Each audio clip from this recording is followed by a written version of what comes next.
Oke, welcome to Borncast. Oke, hari ini kawan-kawan semuanya, podcast pertama kita ya, anak-anak muda yang berasal dari Kalimantan Timur. Nah, di sini kita kedatangan saudara saya ya, Najarudin ya, seorang penulis muda Kaltim. Oke, gimana kabarnya? Alhamdulillah sehat. Alhamdulillah. Apa nih kegiatan sekarang nih?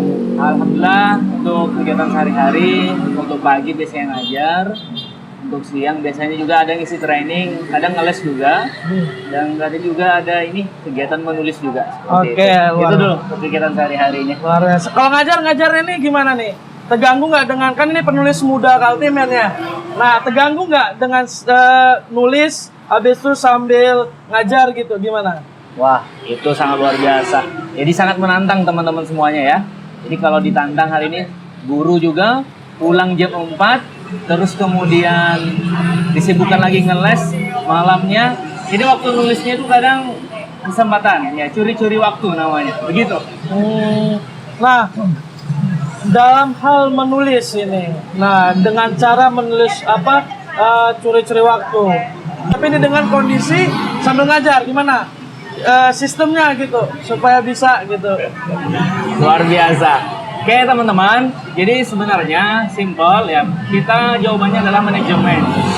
Pertama adalah manajemen, kita tentukan dulu ya prioritas kita yang mana ya. Ada waktu prioritas mungkin ya bersama keluarga dan mengajar. Terus yang kedua adalah waktu pendukung teman-teman. Waktu pendukung itu adalah kegiatan kita sehari-hari. Misalnya saya juga kan les privat, terus juga ada ngisi-ngisi training seperti itu. Nah, nanti kita sisihkan waktu malam atau pagi seperti itu, atau waktu yang sangat senggang. Kadang juga saya menunggu seseorang, kadang kemarin nunggu jawaban dari Kang Huda seperti itu, sambil ada sebuah tulisan yang pendek seperti yang saya buat. Seperti itu aja dalam sehari-hari. Luar biasa. Jadi inspirasi itu terjadi kepada saat menunggu. Iya, betul Luar sekali. biasa ya, bukan hanya sekedar diam gitu ya.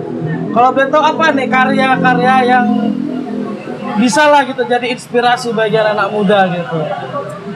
Oke, untuk teman-teman semuanya ya, anak muda Kaltim, kalau dalam bentuk karya buku itu ada dua alhamdulillah saat ini teman-teman. Itu buku yang pertama ada namanya Abadni dan Abadmu. Ya, itu menceritakan tentang buku saya pribadi dari perjalanan saya di kampung sampai bisa duduk di sini nih teman-teman. Seperti itu ya. Nah itu yang buku pertama. Yang kedua adalah buku tentang bucin-bucin seperti itu. Oh, bucin-bucin ya. Iya, aku ingin melamarmu seperti itu ya. Karena akhir kampus seperti itu ya, ketika ini antara kampus sama mau pekerjaan juga, jadi dibingungkan seperti itu teman-teman. Ketika setelah lulus itu ada pilihan ya, bekerja atau menikah seperti itu. Jadi sambil perenungan masa-masa itu, persiapan, jadi akhirnya saya tuangkan inspirasi itu dalam sebuah buku. Oh, itu menarik. Kalimat apa tadi? Aku ingin melamarmu. Iya, betul sekali. Luar biasa sekali. Gimana sih cara bikin masyarakat ini tertarik gitu kan untuk membaca buku yang berjudul tadi Aku Ingin Melamarmu? Oke, ada beberapa tips ya, mungkin ada 3 ya yang bisa bagikan. Ini karena ini masyarakat digital ya saat ini, tentunya anak muda. Nah, jadi tips yang pertama teman-teman adalah, nah kita membuat buku pertama ya. Kalau sudah, nih kita buat seperti ini nih podcast. Nah, buku itu bisa kita hadirkan. Nah, sayangnya hari ini saya nggak bawa bukunya seperti itu. Nah, itu yang pertama ya. Yang kedua adalah nih zamannya TikTok. Nah, jadi spill sedikit cerita tentang buku tersebut. Nah, misalnya kalau ada buku itu tentang sebuah puisi, mungkin saya langsung praktekkan atau mencari anak-anak muda Kaltim nih yang berpotensi membaca puisi. Yang ketiga. Nah, yang ketiga adalah kita membuat forum-forum terbuka ya. Maksudnya seminar gratis, tentu kita membuka buku kita seperti itu. Jadi narasi-narasi dari buku tersebut itu dituangkan melalui sosial media Ya, dan betul sekali. forum-forum terbuka. Nah gini, apakah narasi yang tertulis dalam buku, aku masih senang deh kayaknya Aku Ingin Melamarmu gitu ya. Ini menarik sekali nih. Nah ini melamar nih banyak hal yang bisa kan Ya, bukan betul hanya sekali. sekedar melamar si pasangan gitu Ya. kan, bisa melamar kerja gitu kan, Betul, bisa betul. melamar hal yang lain gitu kan. Nah itu apakah narasi-narasi tersebut tuh sama gitu? Oke, itu ya. Nah, Jawabannya harus luar biasa nih teman-teman ya. Jadi sangat berbeda teman-teman. Jadi kalau buku, bahasa buku ini sangat berbeda ya. Karena kayak saya kemarin ini yang pertama ya, segmennya adalah anak muda teman-teman. Jadi kita membahasakan anak muda juga. Jadi buku itu banyak ya, dari bahan bacaan sama dari YouTube seperti itu. Jadi isi bukunya itu. Jadi saya tulis dengan bahasa anak muda. Nah, kalau dalam yang kedua adalah kalau kita menjawab pertanyaan terkait melamar pekerjaan atau apapun itu, jadi sangat berbeda seperti ya bahasa-bahasanya seperti ya. Kalau lamaran pekerjaan tentunya ada strukturnya ya, dari nama, profil, asal ya, kelebihan kita apa, aktivitas kita apa, atau kelebihan kita itu biasanya itu tersusun. Kalau buku sangat berbeda sekali seperti itu ya. Itu. jadi terkait lamaran ini berbeda ya dengan apa yang kita narasikan di dalam buku pasti beda dengan yang lainnya gitu kan ya. Betul. Nah, apakah narasi-narasi tentang melamar ini gitu ya, Nah, bisa digesturkan dengan ini banyak ya melamar dalam hal kata banyak ya dalam Ya. kata lamar kan ya. Nah, apakah dalam melamar ini apa yang tertulis di buku, apa di narasi-narasi ya terkait lamaran apa gitu kan ya? Apakah bisa digesturkan dengan gaya supaya lamaran kita diterima? Nah, itu gimana tuh? Oke, sangat bisa dan sangat bisa diterima oleh masyarakat ya. Misalnya tadi, kalau kita melamar pekerjaan ya, buat teman-teman semuanya anak Kaltim ya, jangan terpacu sama profil kita yang ada di buku. Tapi bagaimana hari ini kita menjelaskan singkat perjalanan hidup kita. Misalnya dari tahun 2018, kegiatan kita apa di kampus, 2019 apa saja pencapaian kita, dan itu lebih meyakinkan teman-teman.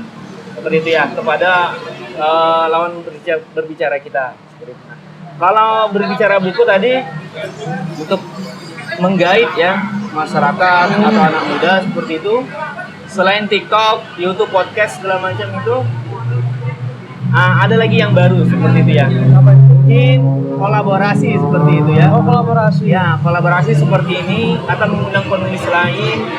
Saya pernah melakukan podcast juga tapi pakai Instagram seperti itu. Itu saya lakukan sangat masif untuk mempromosikan buku saya seperti itu. Nah, itu.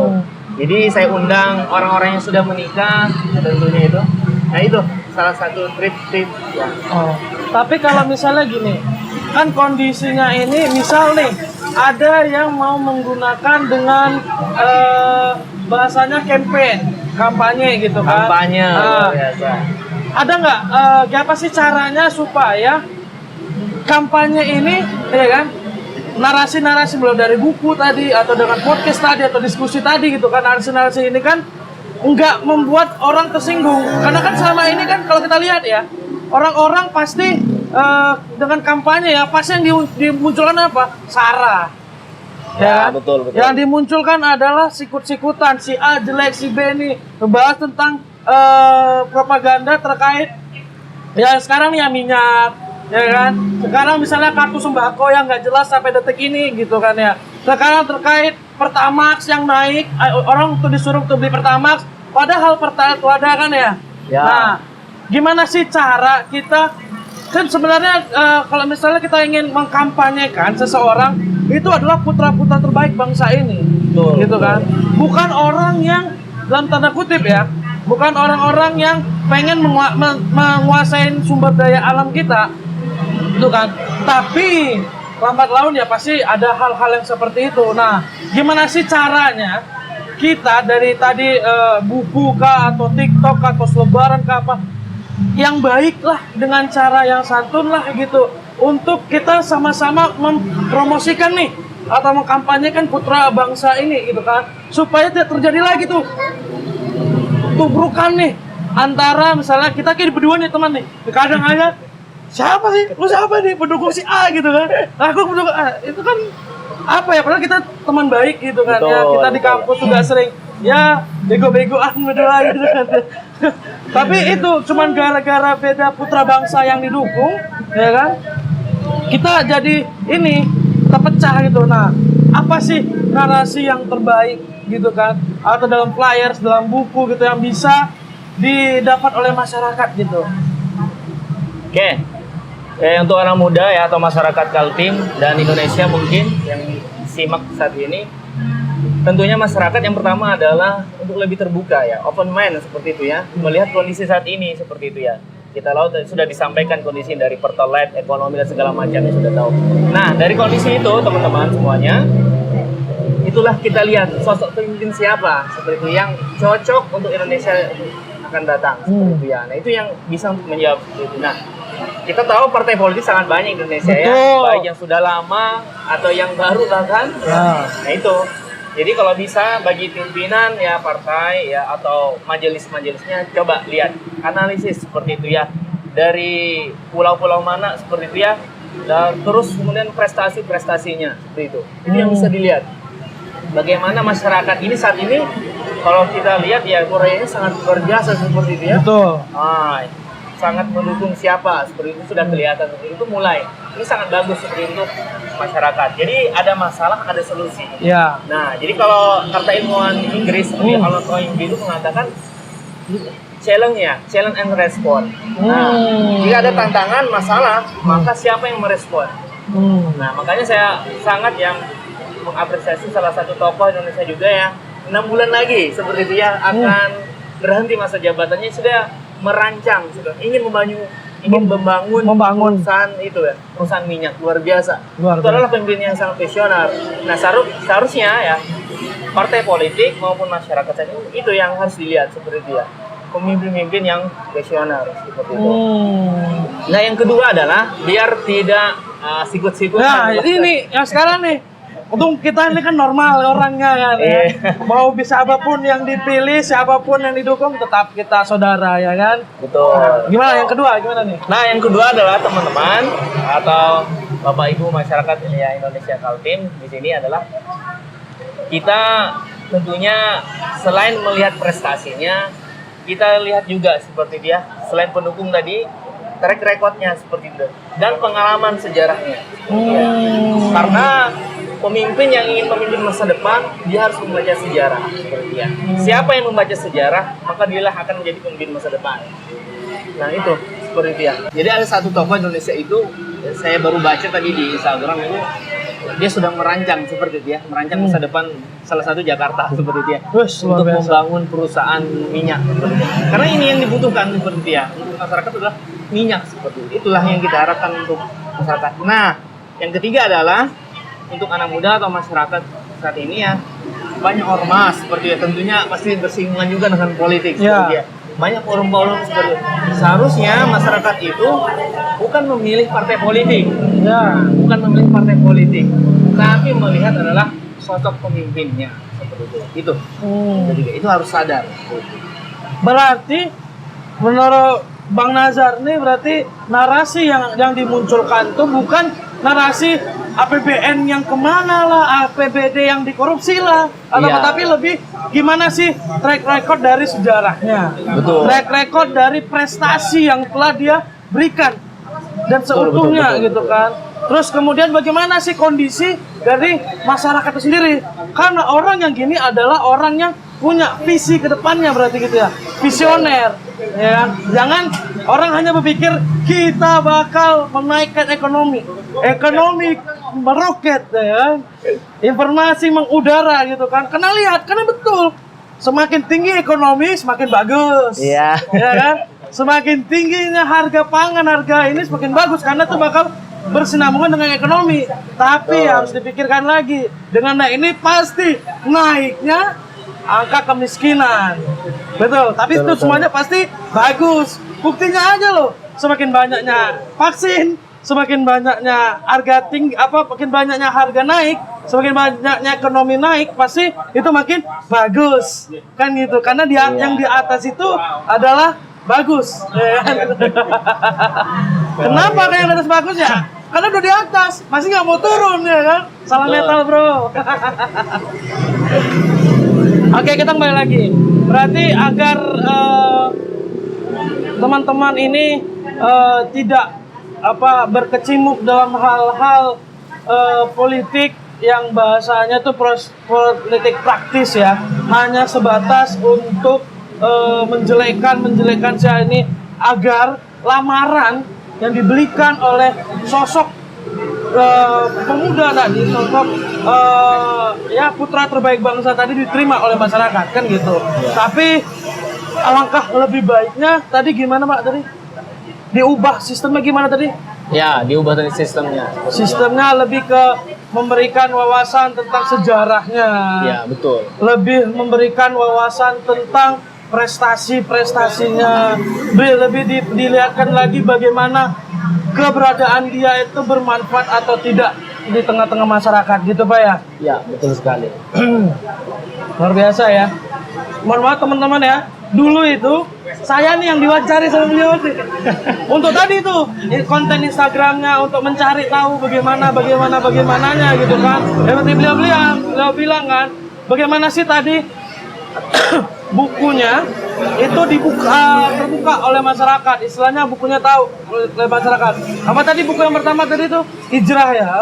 About Me dan Aboutmu. About Me dan Aboutmu itu biasa dia tuh manggil orang gitu di Instagramnya, ajak ngobrol gitu kan ya. Kadang pergi ke kafe mana, ajak diskusi supaya tadi hasil buku berikutnya lebih baik gitu kan ya. Betul sekali. Narasi yang disampaikan kepada masyarakat itu lebih nyampe gitu kan, bukan hanya sekedar cuap-cuap belaka, tapi materinya itu kan, isinya, terus kemudian kualitas dan kuantitas dari buku tersebut gitu kan ya, dapat gitu ya. Betul sekali. Luar biasa. Ini udah mau jam buka nih. Ya. Kayaknya kita sudahin ya. Mungkin ada nih apa bisa disampaikan untuk teman-teman seluruh rakyat Indonesia ya kan. Gak usah Borneo aja nih. Ini suara orang Borneo nih. Ya kan. Untuk seluruh rakyat Indonesia mungkin nih bisa disampaikan bagaimana sih cara pribadi ya kan, seperti mempublikasikan terkait misalnya apapun itu, terkait ya mungkin kampanye lah, atau misalnya terkait jualannya kah, terkait apanya gitu ya, yang terbaik gimana sih, terus bagaimana sih cara kita untuk menggait mereka dari narasi-narasi kita tadi. Oke. Jadi kalau di masyarakat Amerika Serikat itu, ya anak mudanya itu dimotivasi sangat tinggi sebenarnya. Dimotivasi ya? Iya, dimotivasi sangat tinggi. Jadi makanya Amerika Serikat itu sangat banyak memproduksi film. Kalau kita tanya hari ini usia mereka tuh 15 sampai 20, visi mereka sangat besar ya. Ingin menyelamatkan dunia seperti itu.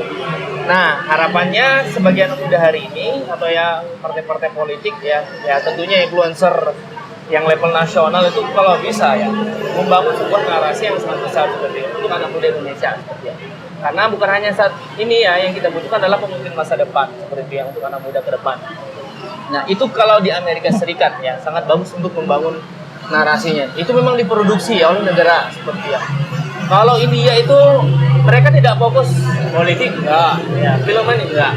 Tapi adalah fokus di bidang IT seperti ya. Oh, IT. Nah, di situ.